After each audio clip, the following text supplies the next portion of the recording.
একসময় এনচান্টিয়ার জাদুকরি রাজ্যে সোফিয়া নামে একটি ছোট্ট রাজকুমারী বাস করত।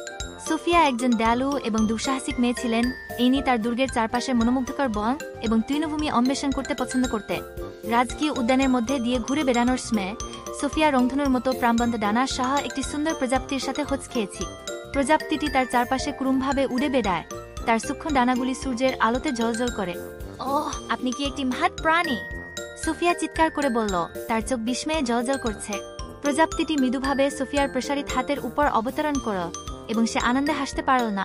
আমি তোমাকে ফ্লোটার বাল্ব, সোফিয়া হাসি দিয়ে ঘোষণা কর। সেই মুহূর্ত থেকে সোফিয়া এবং ফ্লাটার সেরা বন্ধু হয়ে ওঠ। তারা তাদের দিনগুলি আকাশের মধ্যে দিয়ে উড্ডয়ন করে, লুকানো গ্লেডগুলি অন্বেষণ করে এবং একসাথে উত্তেজনাপূর্ণ অ্যাডভেঞ্চারে যাত্রা করে।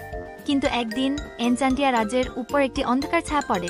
একটি দুষ্ট জাদুকর অন্ধকারের মন্ত্র ফেলেছিল, দেশকে অন্ধকার এবং হতাশায় আচ্ছন্ন করে রেখেছি। এক সময়ের প্রাণবন্ত ফুলগুলি শুকিয়ে গেল এবং প্রফুল্ল পাখিরা তাদের গান বন্ধ করে দিই। তার রাজ্যের চারপাশে ফ্লাটার্ড।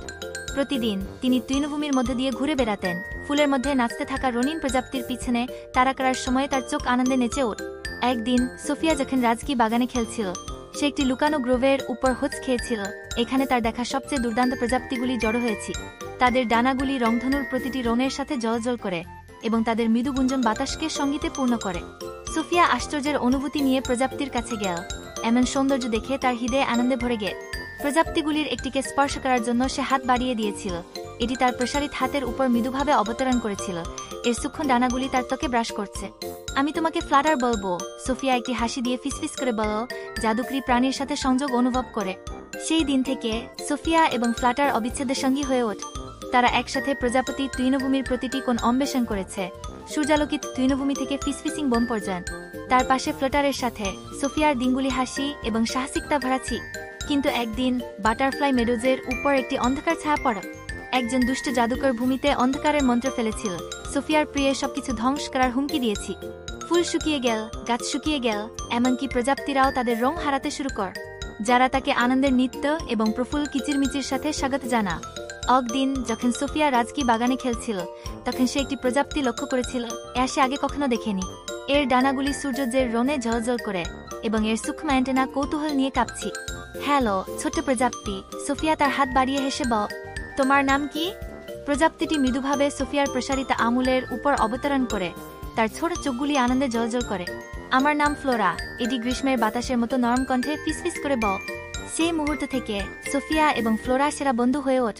তারা মন্ত্রমুগ্ধ তৃণভূমি অন্বেষণ, রংধনু তারা করে এবং ফুলের মধ্যে নাচতে তাদের দিনগুলি কাটিয়েছে। কিন্তু একদিন ফ্লুটারল্যান্ডিয়ার উপর একটি অন্ধকার ছায়া পড়েছি। একজন দুষ্ট জাদুকর অন্ধকারের মন্ত্র ফেলেছিল, পৃথিবী থেকে রং চুরি করে এবং সবকিছুকে নিস্তেজ ও প্রাণহীন রেখেছি। তার রাজ্য বাঁচানোর জন্য সংকল্পবদ্ধ সোফিয়া জানত তাকে জাদুকরের মন্ত্র ভাঙার একটি উপায় খুঁজে বের করতে হবে। ফ্লোরাকে তার পাশে রেখে তিনি মন্ত্রমুগ্ধ বনের গভীরে বসবাসকারী ঐন্দ্রজালিক প্রাণীদের সাহায্য চাইতে একটি সাহসী দুঃসাহসিক কাজ শুরু করেছিলেন। পরীক্ষা এবং চ্যালেঞ্জের মধ্যে দিয়ে সোফিয়া এবং ফ্লোরা বনের কেন্দ্রস্থলে যাত্রা করেছিল। এখানে তারা গানি বুড়ো পেঁচা, দুষ্টু পরী এবং বন্ধুত্বপূর্ণ এলফদের সাথে দেখা করেছিল। এরা তাদের গান এবং জাদু ভাগ করেছে। নতুন গান এবং সাহসে সজ্জিত সোফিয়া এবং ফ্লোরা জাদুকরের মুখোমুখি হওয়ার জন্য ফ্লুটারল্যান্ডিয়ায় ফিরে আসে। তার জাদুদণ্ডের একটি ঝাঁকুনি এবং তার হৃদয়ে একটি গান দিয়ে সোফিয়া আলোর একটি মন্ত্র নিক্ষেপ করেছিল, অন্ধকারকে দূর করে এবং রাজ্যের রং পুনরুদ্ধার করেছে। ফ্লুটারল্যান্ডিয়ার লোকেরা আনন্দ করেছিল এবং সোফিয়াকে নায়ক হিসাবে সমাদৃত করা হয়েছে। কিন্তু উদযাপনের মধ্যে সোফিয়া জানতেন এটি বন্ধুত্ব এবং ভালোবাসার শক্তি রাজ্যটিকে বাঁচিয়েছে। তার রাজ্য বাঁচানোর জন্য দৃঢ় প্রতিজ্ঞ সোফিয়া জানত তাকে মন্ত্রমুগ্ধের মুখোমুখি হতে হবে এবং মন্ত্র ভাঙতে হবে। তার পাশে ফ্লাটারের সাথে তিনি মন্ত্রমুগ্ধের শক্তির উৎস খুঁজে পেতে একটি সাহসী অনুসন্ধান শুরু করেছিলেন। ট্রাজাল এবং ক্লেশের মধ্যে দিয়ে সোফিয়া এবং ফ্লোটার মন্ত্রমুগ্ধ বনের হৃদয়ে যাত্রা করেছিল। এখানে মন্ত্রমুগ্ধ তার লুকানো কোলে তাদের জন্য অপেক্ষা করেছি। সাহস এবং সংকল্পের সাথে সোফিয়া মন্ত্রমুগ্ধের মুখোমুখি হয়েছিল এবং তার অভিশাপ তুলে নেওয়ার জন্য অনুরোধ করেছি। সোফিয়ার সাহসিকতা এবং বিশুদ্ধ হৃদয়ের দ্বারা অনুপ্রাণিত মন্ত্রমুগ্ধ ত্যাগী এবং অন্ধকার যা প্রজাপতি মেরুজকে ঢেকে রেখেছিল, আবার সূর্যের আলোর উষ্ণ আভা দ্বারা প্রতিস্থাপিত হয়েছিল। তার রাজ্য বাঁচানোর জন্য দৃঢ় প্রতিজ্ঞ সোফিয়া জানত তাকে জাদুকরের অভিশাপ ভাঙার উপায় খুঁজে বের করতে হবে। তার পাশে ফ্লাটারের সাথে সে মন্ত্রমুগ্ধ বনের গভীরে বসবাসকারী বিজ্ঞ বুড়ো পেঁচার গানের সন্ধান করার জন্য একটি সাহসী অনুসন্ধানে যাত্রা শুরু করে। বিশ্বাসঘাতক ট্রাজাল এবং জাদুকরি চ্যালেঞ্জের মাধ্যমে সোফিয়া এবং ফ্লাটার বনের বিপদগুলিকে সাহসী করে তুলেছিল। তাদের বন্ধুত্ব প্রতিটি বাধাকে অতিক্রম করার সাথে সাথে আরও শক্তিশালী হয়ে ওঠে। অবশেষে তারা গানি পুরানো পেঁচার গাছে পৌঁছেছিল। এখানে তিনি তাদের প্রাচীন গান প্রদান করেছিলেন। নতুন গান এবং অটল সাহসে সজ্জিত সোফিয়া এবং ফ্লাটার জাদুকরীর মুখোমুখি হতে রাজ্যে ফিরে আসে। তারা তার চারপাশে ওড়াউড়ি করবে, তার প্রসারিত হাতের উপর আলতোভাবে অবতরণ করবে, যেন তারা জানে এসে তাদের বন্ধু। একদিন সোফিয়া যখন রাজকি বাগানে খেলছিল, সে গ্রীষ্মের আকাশের মতো উজ্জ্বল ডানাওয়ালা একটি প্রজাপতিকে লক্ষ্য কর। এটি তার চারপাশে নেচেছিল, এর সূক্ষ্ম ডানা সূর্যের আলোতে ঝলমল করছে। হ্যালো ছোট্ট প্রজাপতি, সোফিয়া হেসে বল, তোমার নাম কি? প্রজাপতিটি স্থিরভাবে সোফিয়ার কাঁধে অবতরণ করে এবং উত্তর দেয়, আমার নাম বেল। তুমি জন্মের পর থেকে আমি তোমাকে দেখছি, রাজকুমারী সোফিয়া। সেই দিন থেকে প্রিন্সেস সোফিয়া এবং বেলা বেস্ট ফ্রেন্ড হয়ে ওঠে। তারা তৃণভূমি অন্বেষণ, ফুলের মধ্যে নাচ এবং গাছের ছায়ায় গোপনীয়তা ভাগ করে তাদের দিন কাটা। কিন্তু একদিন আকাশে একটি কালো মেঘ দেখা দিল, ফ্লুটারল্যান্ডিয়ার উপর ছায়া ফেল। ফুলগুলি শুকিয়ে যেতে শুরু করেছিল এবং প্রজাপতিগুলি তাদের রং হারিয়েছিল, তাদের ডানাগুলি ধূসর এবং নিস্তেজ হয়ে গিয়েছে। রাজকুমারী সোফিয়া জানতেন তার রাজ্য বাঁচাতে তাকে কিছু করতে হবে। বেলাকে তার পাশে রেখে তিনি অন্ধকারের উৎস খুঁজে বের করতে এবং আলো ফিরিয়ে আনতে যাত্রা শুরু করেছিলেন। সমস্ত প্রজাপতির মধ্যে একটি সোফিয়ার কাছে দাঁড়িয়েছিল, বেলা নামে একটি দীপ্তিমান প্রাণী। বেলার ডানাগুলি নীলকান্তমণি এবং পান্নার রোনে ঝলঝল করে এবং তার মৃদু উপস্থিতি সোফিয়ার আত্মাকে স্বাচ্ছন্দ্যে এনেছি। সোফিয়া বড় হওয়ার সাথে সাথে বেলার সাথে তার বন্ধনও বেড়েছে। তারা গোপনীয়তা, স্বপ্ন এবং হাসি ভাগ করে নিয়েছিল। তাদের বন্ধুত্ব ফুলের মতো ফুলে উঠছিল, রাজ্যকে সাজিয়েছি। একসাথে তারা ফ্লুটারল্যান্ডিয়ার প্রতিটি কোণে অন্বেষণ করেছিল, সূর্যচুম্বন করা তৃণভূমি থেকে ছায়াযুক্ত গ্রোভ পর্যন্ত, তাদের হাসির প্রতিধ্বনি ভূমি। কিন্তু একদিন ফ্লুটারল্যান্ডিয়ার উপর একটা ছায়া পড়ে, গায়ে মেঘ মাথার উপর আছড়ে পড়ে এবং রাজ্যের একসময়ের প্রাণবন্ত রঙগুলি বিবর্ণ হতে শুরু কর। প্রজাপতিগুলোকে তাদের দীপ্তি হারাতে দেখে, তাদের ডানাগুলো নিস্তেজ ও প্রাণহীন হতে দেখে সোফিয়ার হৃদয়ে ব্যথা হয়ে গে।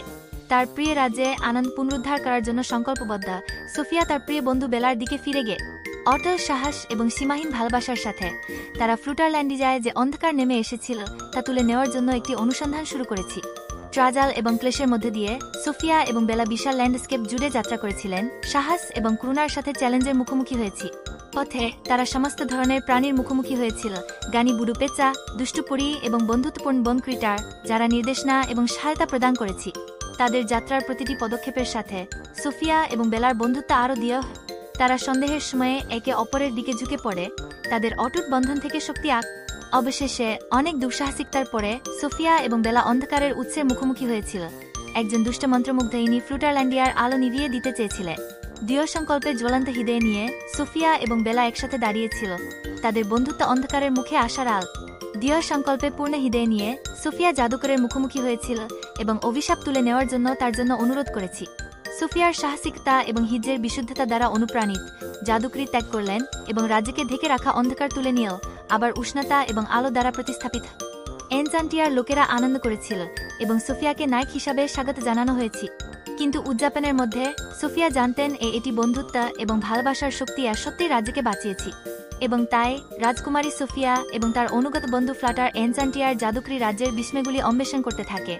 তাদের বন্ধুত্বের বন্ধন আগের চেয়ে উজ্জ্বল হয়ে ওঠে।